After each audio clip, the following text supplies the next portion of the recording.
something that has been in the news very recently and something that is quite bound to show up as a part of your GD discussion. All right, we're talking about the hijab controversy.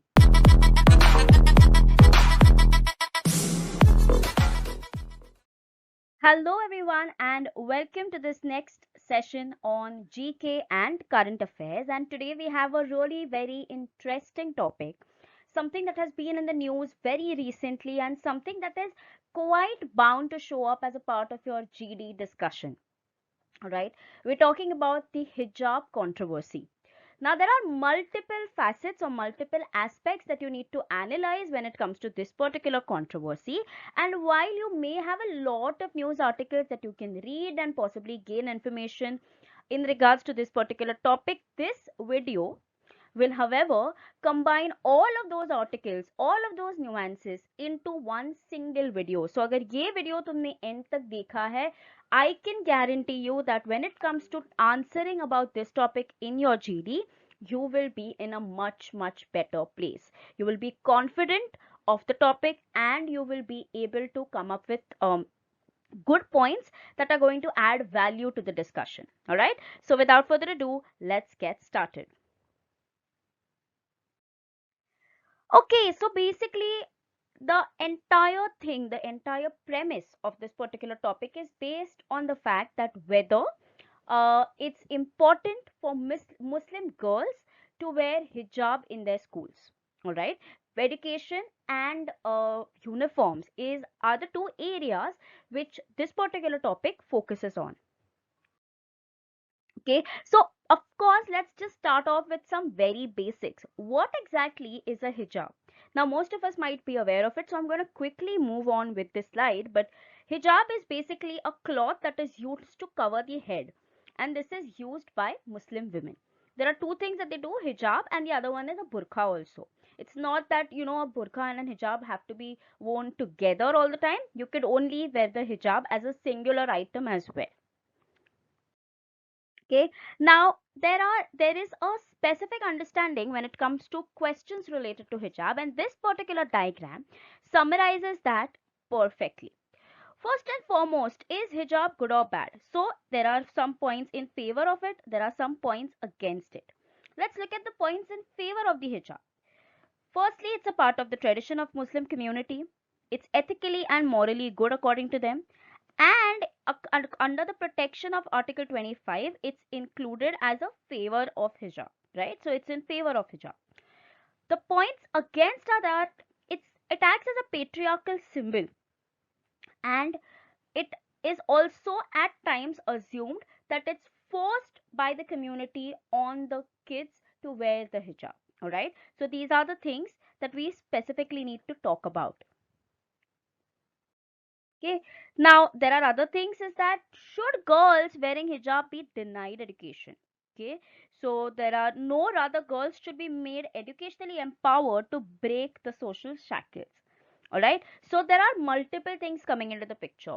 Even when it comes to this particular community, there are some Muslims in favor of not wearing the hijab in your schools, and there are some parts of the same community being in favor of wearing hijabs. Now, it could be a difference in opinion, but it's more so in relation to how ethically or how rationally can you make the decision. All right. Okay, so what exactly are the arguments concerning hijab ban? So these are the main arguments that we need to focus on. Number one, women empowerment, right? Women should be free to wear what they want. That is one of the arguments coming forth. The second argument that we have is the government role. In order to maintain public order and to promote social harmony, the hijab should be banned as something which is made compulsory to Muslim girls.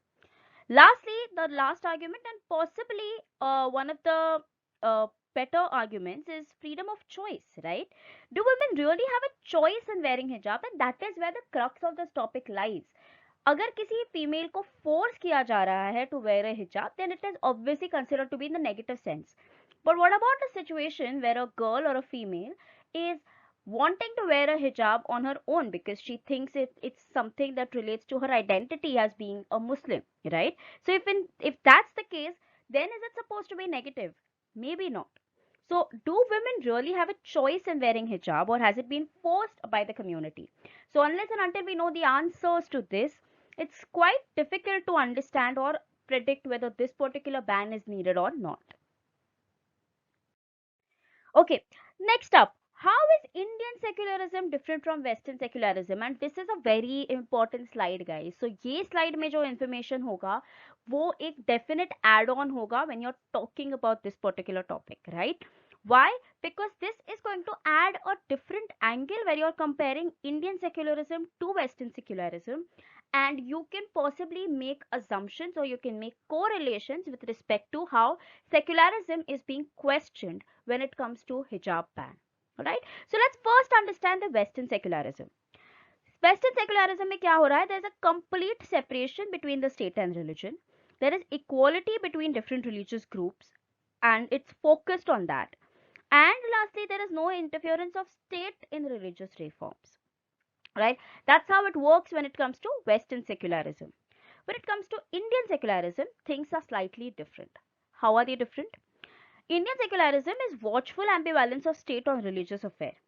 Equality within different sects of religion is also focused, right? State can support for religious reforms. And I believe one of the crucial points that you guys need to understand is that Western secularism, if you think is better, you also need to understand that there are not many religions out there, right? You're talking about a country here where there are so many religions, and secularism is more so difficult when it comes to a country like India because you're catering to so many different religions.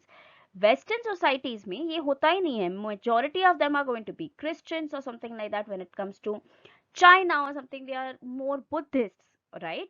So when it comes to a country which is dominated by one religion, secularism is not expected, and secularism is not even that big a deal. But when it comes to a country like India, where there are multiple religions, multiple stakeholders, multiple laws to be followed, it does get quite difficult, right? All the very best.